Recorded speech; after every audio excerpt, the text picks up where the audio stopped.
বাংলাদেশের বাজারে খুব দ্রুতই এমন একটি মুরগির চাহিদা বাড়ছে ভোক্তাদের অনেকের কাছে, যা পাকিস্তানি কক হিসেবে পরিচিত। কক মুরগি মাংসের বাজারে একটি উল্লেখযোগ্য অংশ এরই মধ্যে দখল করেছে এবং প্রতিযোগিতায় ব্রয়লার মুরগির বেশ কাছে চলে এসেছে। মূলত আমিষের চাহিদা মেটাতে ও দেশি মুরগির মাংসের স্বাদ ফিরিয়ে আনতে বাংলাদেশের প্রাণী সম্পদ ইনস্টিটিউট নিজেই এ যাত্রীর উদ্ভাবন করে।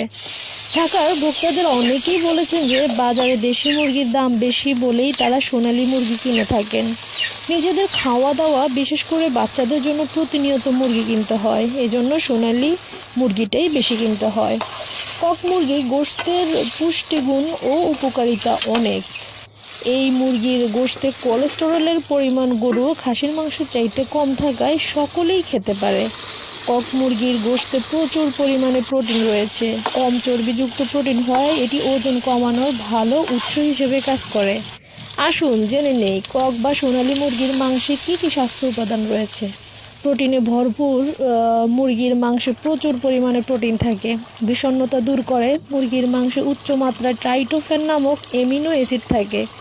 হাড়ের ক্ষয় প্রতিরোধ করে। হার্টের জন্য ভালো। ফসফরাসের প্রাচুর্য। হজমে সাহায্য করে। নিয়াসিন সমৃদ্ধ। চোখ ভালো রাখে।